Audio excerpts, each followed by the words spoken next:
चलिए तो स्टार्ट करते हैं आज से। इतिहास के कुछ ऐसे प्रश्न जो एग्जाम में बार बार पूछे जाते हैं।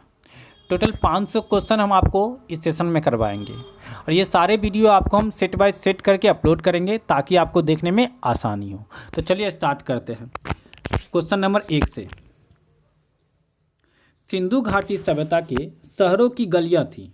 तो सिंधु घाटी सभ्यता के शहरों की गलियां चौड़ी और सीधी थी। प्रश्न संख्या 2। हड़प्पा और मोहनजोदड़ो के खंडर निम्नांकित में से किस नदी के तट पर पाए जाते हैं? तो ये रावी और सिंधु नदी के तट पर पाए जाते हैं। ये दोनों नदियां पाकिस्तान में स्थित हैं। Question number 3। सिंधु घाटी सभ्यता की लिपि कौन सी है? तो सिंधु घाटी सभ्यता से जो लिपि मिली है वो अज्ञात है, क्योंकि इस लिपि को अभी तक पढ़ा नहीं गया है, इसलिए अज्ञात लिपि बोल सकते हैं। प्रश्न संख्या 4। बिना दुर्ग के एकमात्र सिंधु नगर कौन सा था? तो बिना दुर्ग के एकमात्र सिंधु नगर चन्हूदरे था। प्रश्न संख्या 5। मोहनजोदड़ो में सबसे बड़ा भवन कौन सा है? तो धान्यागार है। प्रश्न संख्या 6। विशाल स्नानागार ग्रेट बाथ जिसको बोलते हैं वो कहाँ मिला था? तो इसकी प्राप्ति मोहनजोदड़ो से हुई थी। Question number 7। सिंधु घाटी के लोगों की एक महत्वपूर्ण रचना निम्नलिखित में से किसकी मूर्ति थी? तो नृत्य करती हुई बालिका की। प्रश्न संख्या 8। देवी माता की पूजा संबंधित थी। तो देवी माता की पूजा सिंधु घाटी सभ्यता से संबंधित थी। Question number 9। सिंधु घाटी सभ्यता का पतन नगर जिसको बंदरगाह बोलते हैं वो कौन सा है? तो लोथल। और लोथल कहाँ स्थित है? तो गुजरात में।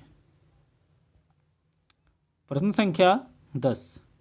लोथल नामक स्थान पर निम्नोक्त सभ्यताओं में से किसका जहाजी मालघाट था? तो सिंधु घाटी का। प्रश्न संख्या 11।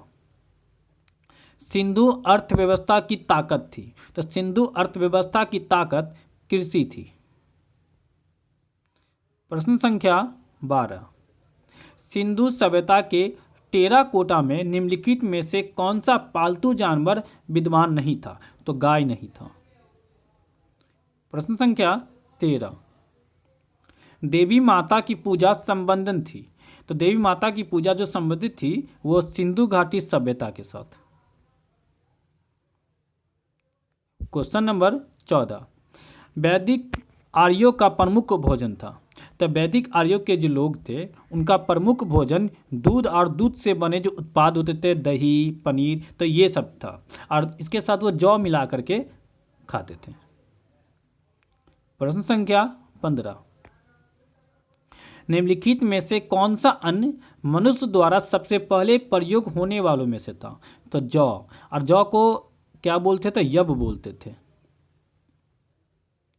प्रश्न संख्या 16। वैदिक लोगों द्वारा किस धातु का प्रयोग पहले किया गया था?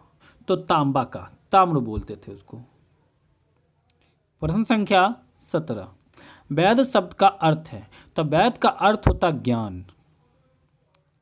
प्रश्न संख्या 18। आर्य पूर्वों के साथ अपने संघर्षों में सफल रहे क्योंकि उन्होंने घोड़ों द्वारा चलाए जा रहे रथों का प्रयोग किया था। प्रश्न संख्या 19। आरंभिक वैदिक काल में पूर्ण व्यवस्था आधारित थी तो व्यवसाय पर। प्रश्न संख्या 20। आर्यों को एक जाति कहने वाला पहला यूरोपीय कौन था? तो आर्यों को एक जाति कहने वाला पहला यूरोपीय मैक्स मूलर विद्वान थे। प्रश्न संख्या 21। आर्यन जनजातियों की प्राचीनतम बस्ती कहाँ है? तो आर्यन जनजातियों की प्राचीनतम बस्ती सप्त सिंधु में है। प्रश्न संख्या 22। निम्नलिखित में से कौन सी जनजातीय सभा सामान्य रूप से जनजातीय सरदार मुखिया के चुनाव में शामिल होती थी? तो समिति और सभा।